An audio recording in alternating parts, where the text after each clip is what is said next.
Hello everyone. तो यार जैसे कि आप लोगों को पता है दिल्ली यूनिवर्सिटी के 2020 के फॉर्म्स आ चुके हैं और इस वीडियो में मैं आप लोगों को बताऊंगा कि कैसे आपको डी यू जैट के यानी कि जिन कोर्सेज में आपका एंट्रेंस बेसिस पे एडमिशन होता है उनके फॉर्म फिल करना और डी यू के मेरिट बेस यानी जिन कोर्सेज में 12th क्लास के ऊपर एडमिशन होता है उसके फॉर्म फिल करना मैं आपको इस वीडियो में बताऊंगा। और यार मुझे पता है फॉर्म फिलिंग के वीडियोस बहुत लेंदी होती है और बहुत ज़्यादा बोरिंग होती है, बट मैं आप लोगों से यही रिक्वेस्ट करना चाहता हूँ यार ये बोरिंग काम सीरियसली करना बहुत ज़रूरी है, क्योंकि एक गलती आप लोगों का फॉर्म खराब कर सकती है और एक गलती आप लोगों का पूरा साल वेस्ट कर सकती है, एडमिशन रोक सकती है। तो इस वीडियो में मैं यही बताऊंगा मेजर मिस्टेक्स जो बच्चे करते हैं जिनकी वजह से उनका एडमिशन रुक जाता है पूरे साल के लिए, वो सारी मैं चीज़ें बताऊंगा। साथ में जो सबसे मेजर गलती कर रहे हैं बच्चे, मैं कई बार बोल चुका, दोबारा बोलता हूं, डीयू के मेरिट बेस्ड और डीयू जैट का फॉर्म एक ही है, दोनों फॉर्म अलग अलग नहीं फिल करने हैं। मैं आपको बताऊंगा दोनों का एक साथ फॉर्म कैसे फिल करना है और दोनों की चीजें जो हमें देखने लायक है, डॉक्यूमेंट्स जो डालने हैं, हमारे हमारे जो भी भाई ये सेल्फ अटेस्टेड वगैरह वो चीजें करनी है, वो सब मैं बताऊंगा इस वीडियो में, तो ध्यान से देखना। स्टार्ट करते हुए सबसे पहले मैं बता दूं भाई, अगर आप वो स्टूडेंट हो जो वो डीयू जैट के लिए एंट्रेंस देने वाला है और प्रिपरेशन जिसने स्टार्ट नहीं करी है, आप लोगों के लिए फाइनल चांस है, आप अभी भी अपने एंट्रेंस एग्जाम के लिए प्रिपेयर कर सकते हो। हमारा फास्ट ट्रैक बैच अवेलेबल है। अब आपके वीडियो लेक्चर्स होंगे, इसमें टॉपिक वाइज मॉक्स होंगे, फुल लेंथ मॉक्स होंगे, बिल्कुल डीयू जैट का जैसे एग्जाम होने वाला है वैसे ही आपके फुल लेंथ मॉक्स होंगे। आपको 24/7 हमारे डाउट सॉल्विंग ग्रुप में भी एडमिशन मिलेगा। आपके ये सारे जो टॉपिक सब्जेक्ट्स हैं, आपके quants, verbal, LRDI, business awareness, सारे सब्जेक्ट्स की एक एक टॉपिक के ऊपर वीडियो होगी, बेसिक से एडवांस, जिसको आप कितनी भी बार देख सकते हो। और आपको पूरे मॉक्स मिलेंगे 150 प्लस आपके डीयू जैट के टॉपिक वाइज मॉक्स होंगे और आपके 8 फुल लेंथ मॉक टेस्ट होंगे और दूसरी यूनिवर्सिटीज के भी फुल लेंथ मॉक्स होंगे। और हमारा पोर्टल आपको आपके परफॉर्मेंस का कंप्लीट एनालिसिस देगा कि आपकी परफॉर्मेंस कितने परसेंट बच्चों से कम है, कितने से ज्यादा है और कहां आपको इंप्रूव करना है। अगर आप एनरोल करना चाहते हो और डिटेल्स चाहते हो और प्राइसिंग जानना चाहते हो इस कोर्स की, तो आप इस नंबर पे हमें व्हाट्सएप ड्रॉप कर सकते हो। तो चलो यार अब आते हैं हम सीधा फॉर्म की तरफ। देखो मैं ये फॉर्म मोबाइल में फिल कर रहा हूं, अगर आपके पास पीसी लैपटॉप है तो आप उससे कर लो, पर मोबाइल से भी करोगे तो कोई दिक्कत नहीं है। तो भाई हमारे यहाँ पे क्रोम खुला है, हमें क्या करना है, हमें यहाँ पे एड्रेस डालना है वेबसाइट का। वेबसाइट का एड्रेस क्या है, du.ac.in। ठीक है, इस वेबसाइट पे हम गए, डीयू की वेबसाइट खुल गई और सबसे पहले ही हमारा बटन है अंडर ग्रेजुएट एडमिशन पोर्टल, जिस पे हमें क्लिक करना है। ठीक है, अब हमारे आगे एक पूरा पोर्टल खुल गया है। ठीक है, अब हमारी यहाँ पे सबसे मेजर चीज जो डीयू ने क्लियर कर दी है, जो आपके फॉर्म है 4 जुलाई तक अवेलेबल है। 4 जुलाई का बिल्कुल मत वेट करना फॉर्म फिलिंग के लिए, लास्ट डे सर्वर बहुत अटकता है, बहुत क्रैश होता है, तो हमें वो गलती नहीं करनी है, पहले ही फॉर्म फिल कर लेना। ठीक है, अब देखो क्योंकि हम नए नए इस पोर्टल पे आए हैं, हमारे पास लॉगिन आईडी पासवर्ड नहीं है, लॉगिन करने के लिए आईडी पासवर्ड नहीं है, जो कि इस पेज में नीचे रिक्वायर्ड है। तो हम क्या करेंगे, हम पहले न्यू रजिस्ट्रेशन करेंगे। अब न्यू रजिस्ट्रेशन पे क्लिक करते ही डीयू ने हमें कुछ इंपॉर्टेंट इंस्ट्रक्शंस कहे हैं जो हमें दिमाग में रखने हैं। क्या कि एक तो आपकी क्लास 12 की मार्कशीट में आपका नेम जो होना चाहिए और आपकी जो यहाँ पे आप नीचे न्यू रजिस्ट्रेशन में नेम डालने वाले हो वो सेम होना चाहिए 12th का, और यहाँ पे डलने वाला अलग नहीं होना चाहिए। ठीक है, अब आपको यहाँ पे एक बहुत इंपॉर्टेंट चीज यहाँ पे बोली है कि आपका जो लॉगिन होगा एडमिशन पोर्टल पे, अभी यहाँ पे जो नीचे आप ईमेल आईडी डालने वाले हो उसी से ही आपका डीयू के पोर्टल पे भी लॉगिन होगा। तो अपनी ईमेल आईडी संभाल के रखना और अपनी ईमेल आईडी को एक्टिवली चेक करते रहना, क्योंकि डीयू अपने सारी कम्युनिकेशन जो भी फ्यूचर में है वो आपकी ईमेल आईडी पे करेगी। तो ये गलती मत करना, अपना ईमेल आईडी रेगुलरली चेक रखना, उसका आईडी पासवर्ड संभाल के रखना, अपना इनबॉक्स और स्पैम बॉक्स दोनों चेक करते रहना। और यहाँ पे बस यही है, गूगल क्रोम से फॉर्म फिल करना है। अब देखो यहाँ पे हमें क्या क्या डिटेल्स एंटर करनी है। हमें अपना नाम एंटर करना है, आपको पूरा नाम जो 12th मार्कशीट में है, आपको अपना ईमेल आईडी 2 बार एंटर करना है। यहाँ पे ईमेल आईडी अगेन बोल दूं, संभाल के रखना, और यही ईमेल आईडी आपके डीयू में लॉगिन करने में भी हेल्प करेगा। आपको दोनों बार अपना पासवर्ड डालना है, पासवर्ड भी अपना कहीं लिख के सेफ रख लेना, और फिर आपको दोनों बार मोबाइल नंबर डालना है, और फिर आपको यहाँ पे कैप्चा डालना है, ये गंदी सी इमेज जो हम कई बार गलती करते हैं डालने में, अगर गलत डल रहा हो तो रिफ्रेश कर लेना पेज। ठीक है, तो जैसे ही आप ये सारी डिटेल्स डालेंगे आपका क्या होगा, आपको एक ओटीपी आएगा। तो मैं पहले यहाँ पे डिटेल्स डाल देता हूँ फटाफट से। तो यार मैं ऊपर की फील्ड्स में अब नेसेसरी डिटेल्स, अपना ईमेल आईडी, नाम वाम, सैंपल सब फेक प्रोवाइड करके आ चुका हूँ, और अब मैं क्लिक करूँगा रजिस्टर पे। ठीक है, हमारा यहाँ पे हो गया है रजिस्टर। अब देखो यहाँ पे क्या है, जो मैंने ईमेल आईडी और फोन नंबर डाला है दोनों पे एक ही ओटीपी आएगा। ठीक है, मैं दोनों में से कोई भी ओटीपी यूज कर सकता हूँ। मैंने फोन नंबर तो यहाँ पे फेक डाला है, आपको फेक फोन नंबर बिल्कुल नहीं डालना। ईमेल आईडी मैंने एक ऐसे ही जनरेट कर ली थी इस काम के लिए, तो ईमेल आईडी मैंने डाल दी है और ईमेल आईडी पे अब मेरे ओटीपी आ गया है। तो ये सारी डिटेल्स भी अब मैं एंटर कर देता हूँ फटाफट। तो अब मैंने यहाँ पे अपना OTP और डिटेल्स डाल के सबमिट OTP पे क्लिक कर रहा हूँ। तो देखो अब यहाँ पे हम नीचे आएंगे और हम नीचे यहाँ पे जब देखेंगे तो हमसे यहाँ पे क्या मांग रहा है, हमारा रजिस्टर्ड यूजर लॉगिन, जो हमने अभी आईडी पासवर्ड बनाया है। आपको अपना ईमेल डालना है, पासवर्ड जो अभी सेलेक्ट किया था वो डालना है और अगेन ये कैप्चा डालना है। ठीक है, मैंने ऑलरेडी डाल रखा है यहाँ पे। तो अब करेंगे लॉगिन पे क्लिक। ठीक है, अब लॉगिन पे क्लिक करते ही देखो यहाँ पे हमें कुछ बहुत इंपॉर्टेंट इंस्ट्रक्शंस मिल रहे हैं, इनको बहुत ध्यान से समझ लो जो मैं बताने वाला हूं। देखो सबसे पहली चीज, फोटोकॉपी, आपको जो नीचे डॉक्यूमेंट्स बताए उन सब की फोटोकॉपी करनी है और उस फोटोकॉपी पे फिर क्या करना है, आपको फोटोकॉपी पे जो भी आपका ब्लैंक स्पेस कहीं भी हो, आपको वहां पे करना है उस फोटोकॉपी पे अपना साइन, और साइन के नीचे लिखना है सेल्फ अटेस्टेड। किसी भी पेन से लिख लो, आपको बस साइन करके नीचे ये जो वर्ड्स है सेल्फ अटेस्टेड सिंपली वो लिखने हैं। ठीक है, आपने फोटोकॉपी पे साइन किया, सेल्फ अटेस्टेड किया और फिर आप उसे स्कैन करोगे और फिर स्कैन करके यहाँ पे डीयू ने क्या कहा है, उनको भाई सेफ रखना अपने फोन या पीसी में, क्योंकि ये फोटोकॉपी की कॉपीज बाद में एडमिशन प्रोसेस में रिक्वायर्ड होंगी। और ये जो कहा है यहाँ पे इन्होंने कि जो लिस्ट ऑफ डॉक्यूमेंट्स नीचे बताने वाले हैं ये अभी आपको फॉर्म फिल करते हुए रिक्वायर्ड होंगे। सबसे पहले आपको कौन सा डॉक्यूमेंट आपके लिए कंपलसरी है, एक तो आपकी पासपोर्ट साइज फोटो, ऑफकोर्स इसकी फोटोकॉपी करके इस पे साइन और सेल्फ अटेस्टेड नहीं लिखना, आपको बस अपनी फोटो स्कैन करनी है और अपलोड करनी है आगे फॉर्म में। फिर आपका यहाँ पे सिग्नेचर की आपको ब्लैंक पेपर पे साइन करना है और उसके आपको फोटो क्लिक करके या स्कैन करके आपको आगे अपलोड करनी पड़ेगी। ठीक है, आपकी self attested copy class 10th की, ठीक है, तो क्लास 10th की मार्कशीट होना मैंडेटरी है फॉर्म फिल करने के लिए, और आपकी 10th की मार्कशीट को आपको क्या करना है, फोटोस्टेट करना है, साइन, सेल्फ अटेस्टेड और फिर अपलोड करना है। आपको आपकी क्लास 12th की मार्कशीट भी सेल्फ अटेस्टेड साइन करके अपलोड करनी है। पर अगर आपके पास क्लास 12th की अभी मार्कशीट नहीं आई होगी, मोस्टली बच्चों की नहीं आई है, एग्जाम ही कंप्लीट नहीं हो कई बच्चों के, तो भाई आपको फिर यहाँ पे मैं अभी बताऊंगा आगे कि आपको क्या करना है, जो आपको आपका बस फॉर्म ऐसे ही आगे प्रोसीड हो जाए, आप बिना 12th की मार्कशीट के भी फॉर्म अपना सक्सेसफुली फिल कर दो। ठीक है, अगर आप किसी रिजर्व कैटेगरी से हो, यानी SC ST PWD CW या KM यानी कश्मीरी माइग्रेंट, ठीक है, तो आपको अपना डॉक्यूमेंट अपलोड करना है। अगेन ये भी सेल्फ अटेस्टेड अपलोड करना है आपको फोटोस्टेट करके। अगर आप OBC कैटेगरी से हो तो याद रखना आपका OBC certificate non creamy layer का होना चाहिए। दूसरी चीज, वो सर्टिफिकेट आपका 31 मार्च 2020 के बाद का होना चाहिए, और आपकी जो कास्ट चाहिए, जो आपका सर्टिफिकेट है वो आपका सेंटर का होना चाहिए, स्टेट का नहीं होना चाहिए। अगर स्टेट का हुआ तो वो एक्सेप्ट नहीं होगा एडमिशन के लिए। अब आप में से कई बच्चे होंगे जो OBC कैटेगरी के लिए भी हैं और EWS कैटेगरी के भी हैं, जो कहेंगे भैया हमारा 31 मार्च 2020 के बाद का सर्टिफिकेट हमारे पास नहीं है। तो उस केस में आप अपनी एक्नॉलेजमेंट स्लिप या फिर पुराना OBC या EWS का सर्टिफिकेट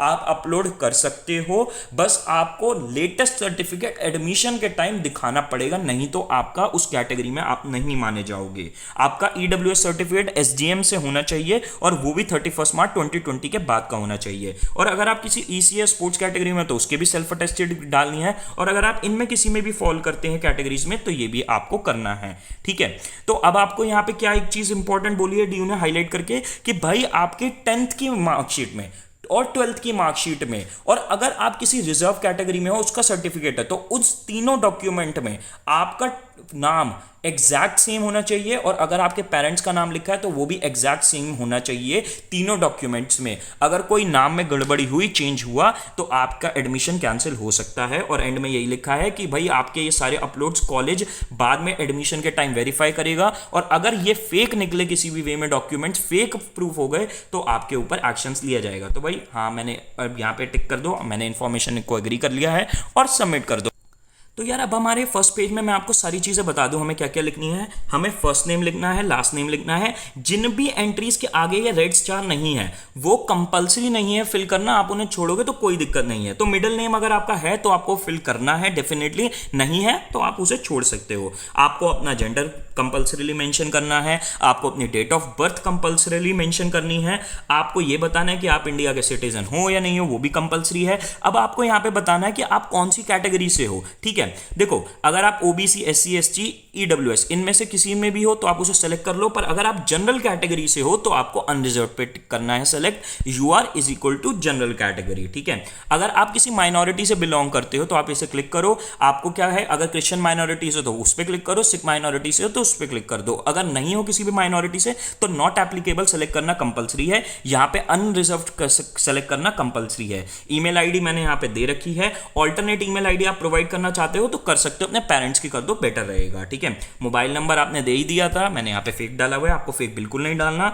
ऑल्टरनेट मोबाइल नंबर आप चाहो तो दे सकते हो, आप अपना आधार कार्ड नंबर चाहे तो दे सकते हो, नहीं दे सकते हो तो स्टार नहीं है, कोई दिक्कत नहीं है। आपको अपना स्टेट ऑफ डोमिसाइल यानी जो आपका अभी आपका जहां पे घर है उसका आपको स्टेट मेंशन करना है। ठीक है, फैमिली डिटेल्स आपको मेंशन करनी है, आपको अपनी मम्मी का नाम, आपको अपने मम्मी का जो आपका ऑक्यूपेशन है उनका वो आपको मेंशन करना है। ठीक है, अगर वो हाउसवाइफ है तो होम मेकर कर दीजिए, अगर नॉट एप्लीकेबल है मतलब किसी भी केस में अगर नहीं है तो आप नॉट एप्लीकेबल कर सकते हो। मदर का ऑफिस और एड्रेस आप यहाँ पे स्टार नहीं है तो इसको छोड़ सकते हो, कोई दिक्कत नहीं है। फादर का नाम या फिर गार्डियन का नाम आपको यहाँ डालना है और उनका ऑक्यूपेशन डालना है, और अगेन आप उनका नंबर और ऑफिस एड्रेस है तो डाल दो, नहीं है तो छोड़ दो।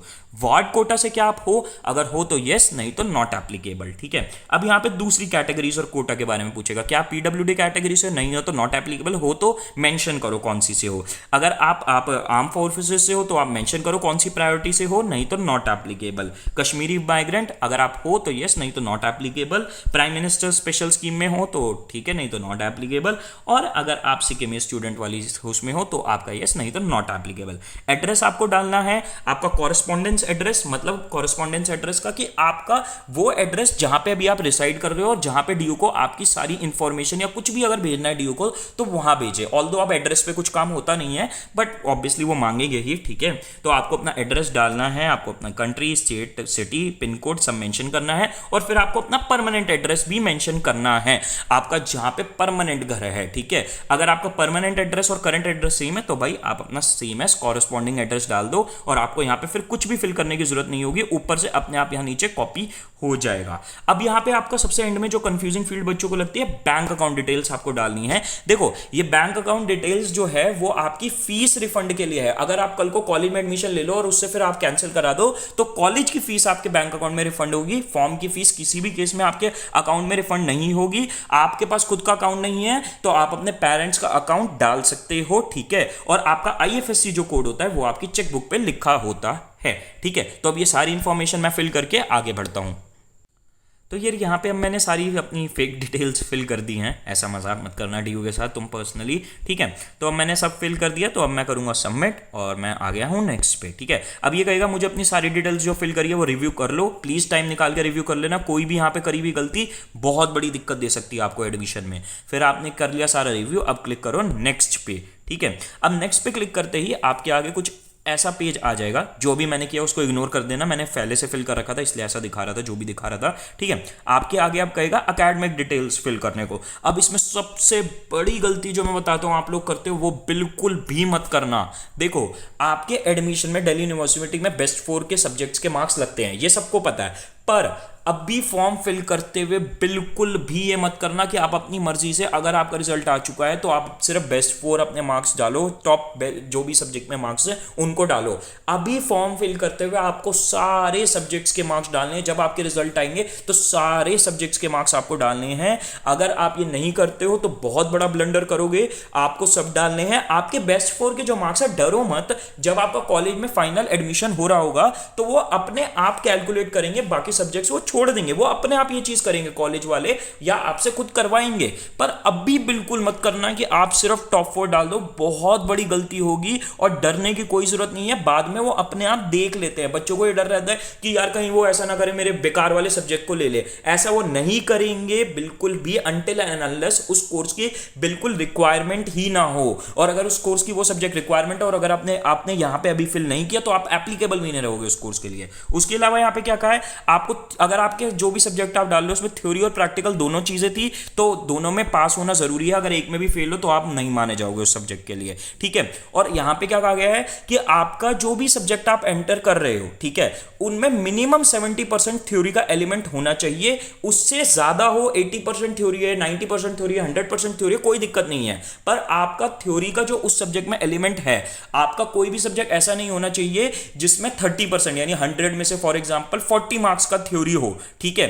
अगर ऐसा है भी तो ये मत मानना आप इनएलिजिबल है, कोई दिक्कत है, वो डीओ अपने आप उसको एडजस्ट कर देता है, आपका फॉर्मूला होता है वो बुलेटिन ऑफ इंफॉर्मेशन में लिखा हुआ है, ठीक है। अब यहां पे क्या क्या चीजें मांग रहा है आपके क्लास 12 से रिलेटेड, आपका मांग रहा है बोर्ड, अपना बोर्ड डाल दो भाई, मैंने जब पढ़ा था सीबीएसई से पढ़ा था।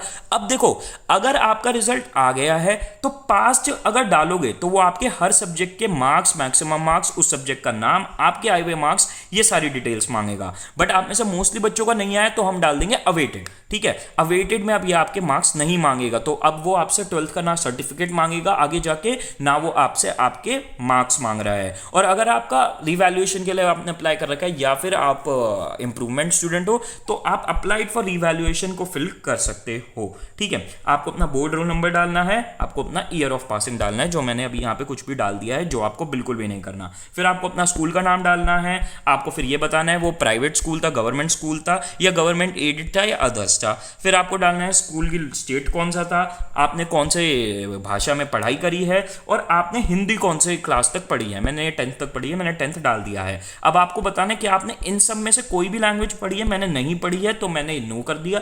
अगर आप यस कर दोगे तो वो पूछेगा भी कि आपने कौन सी क्लास तक पढ़ी है, ठीक है। तो आपको यहाँ पे डालना है, मतलब नो या यस जो भी आपके लिए एप्लीकेबल हो उसको डालना है। फिर आपको अगेन सबमिट करना है। सबमिट के बाद अगेन आपको ये कहेगा भाई चेक कर लो एक बार अच्छे से, आप चेक कर लेना और फिर क्लिक कर देना नेक्स्ट पे, ठीक है। अब ये पूछ रहा है आपसे कि क्या आपको एंट्रेंस बेस्ड कोर्सेज के लिए अप्लाई करना है, ठीक है।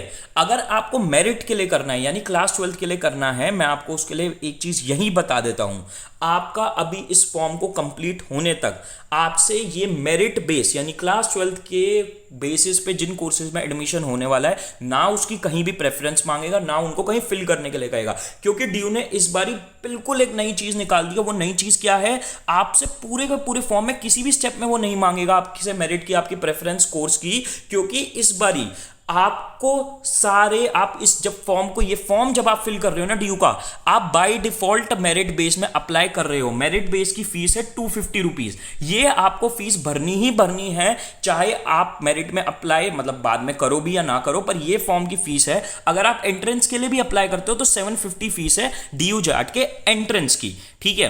तो अगर आप डीयू जैट के लिए अप्लाई करते हो या किसी भी एंट्रेंस के लिए अप्लाई करते हो, देखो मैं तो डीयू जैट का मेनली देखता हूं और मुझे उसकी नॉलेज है, ठीक है। तो अगर आप उसके लिए अप्लाई करते हो तो 250 प्लस उसकी एंट्रेंस की फीस भरनी पड़ेगी, नहीं तो आपको सिर्फ 250 भरने पड़ेंगे। और अगर आप रिजर्व कैटेगरी हो तो आपके लिए फीस कम होगी, इस फॉर्म की 100 रुपीज है आई गेस, बट आपको अभी पता चल जाएगा अब, ठीक है। अब देखो मैं यहां पे यस फिल कर रहा हूं, ठीक है। यस फिल करके अब यहां पे सारे एंट्रेंसेस की लिस्ट दिखा देगा, कौन कौन से एंट्रेंसेस हैं, ठीक है। आप जिसके लिए भी कर रहे हो उस पे यस कर दो, ठीक है। अब क्योंकि हम यहां पे डीयू जैट पे फोकस करते हैं हमारे चैनल पे, तो भाई यहां पे सबसे एंड में रहा आपका डीयू जैट के लिए लिस्ट के बीएमएस, बीएफआई और बीबीई, ठीक है। अब यहां पे इसने पहले ही बता दिया मैथ्स कंपलसरी है डीयू जैट के लिए अप्लाई करने में, तो हमें करना है, तो मैं करूंगा यहां पे यस, ठीक है। अब ये मांगे मुझसे प्रेफरेंस लिस्ट। प्रेफरेंस लिस्ट क्या जाना है, कौन सा कोर्स कौन से नंबर पे जाना है, कौन से कोर्स को कौन सी रैंक पे डालना है, ये इसके ऊपर मैंने कल ही वीडियो बनाई है, उसका लिंक मैं नीचे कमेंट सेक्शन में डाल दूंगा,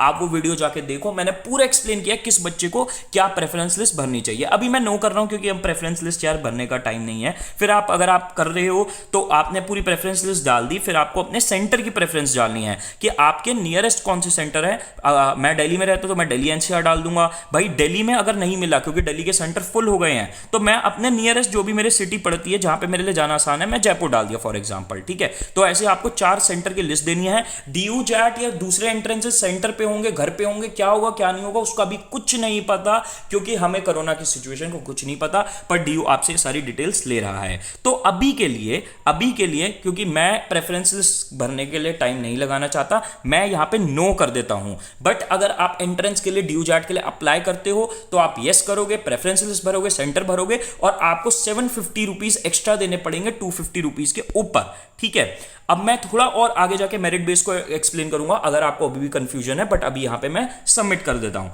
ठीक है। अब यहाँ पे वो कहेगा रिव्यू करने के लिए, कुछ है ही नहीं रिव्यू करने के लिए, तो नेक्स्ट कर देते हैं, ठीक है।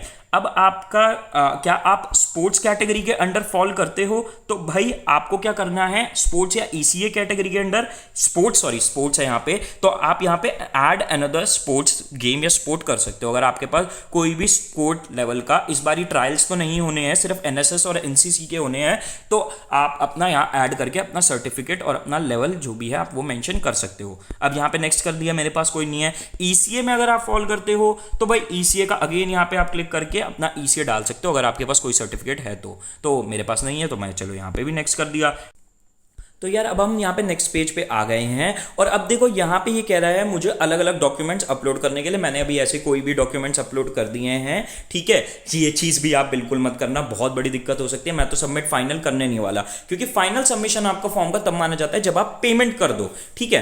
तो अब देखो यहाँ पे आपकी पासपोर्ट साइज फोटो मांगेगा, ये आपके यहाँ पे सिग्नेचर की फोटो मांगेगा, और फिर आपसे यहाँ पे आपकी मांगेगा आपके क्लास 10th की आपकी फोटो, ठीक है। तो अब यहाँ पे मैं आपको एक चीज़ बोल दूँ, 12th की इसने मेरे से इसलिए नहीं मांगी क्योंकि मैं अवेटेड में मैंने डाल दिया था, और मेरे से कोई कास्ट सर्टिफिकेट भी नहीं मांग रहा क्योंकि मैंने उसमें नॉट एप्लीकेबल डाल दिया था। अगर आप डालते तो आपसे वो ये चीजें भी मांगता। और अब मैं यहां पे आपको अगेन एक चीज बहुत क्लियर करना चाहता हूं वीडियो एंड करने से पहले, कि देखो आपका एंट्रेंस का और मेरिट का जो फॉर्म है वो यही है और कोई फॉर्म नहीं है, ठीक है।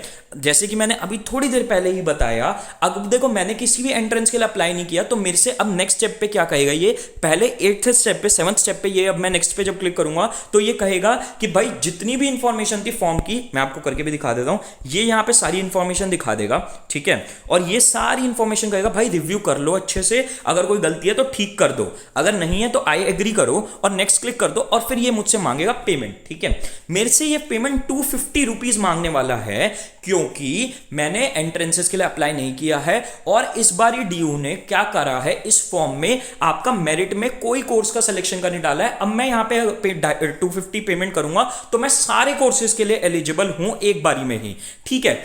और अगर मैं जाके अब होगा क्या, अब जैसे ही कॉलेजेस की कट ऑफ आएंगी, काफी टाइम बाद आएगी, हमें नहीं पता कब आनी है कट ऑफ, कोई डेट नहीं है, ठीक है। कॉलेजेस की जब कट ऑफ आएगी तो मैं किसी भी कोर्स में जाके एडमिशन ले सकता हूं, अगर मैं उनकी कट ऑफ और एलिजिबिलिटी क्राइटेरिया फुलफिल करता हूं तो यहां पे हो गई है कहानी खत्म। अगर मैं एंट्रेंस के लिए भी फिल करूंगा तो भाई मेरे को यहां पे 750 और देने पड़ेंगे, यानी 1000 रुपीज मेरे को पे करने का बिल बनेगा, तो मैं एंट्रेंस और मेरिट दोनों के लिए एलिजिबल हो जाऊंगा। मैं आपको क्लियरली बोल दूं, आप मेरिट और एंट्रेंस दोनों के लिए एक साथ अप्लाई कर सकते हैं, और एक ही फॉर्म में करना है, दो अलग अलग फॉर्म कर दोगे तो बहुत बड़ी दिक्कत हो जाएगी, ठीक है। तो ये है हमारा डीयू और डीयू जैट का फॉर्म फिलिंग का सिंपल सा प्रोसेस, ठीक है। आपको कोई क्वेरी है तो आप हमें, मैं नीचे यहां लिंक्स प्रोवाइड कर दूंगा अपने इंस्टाग्राम के, उस पर सेंड कर सकते हैं।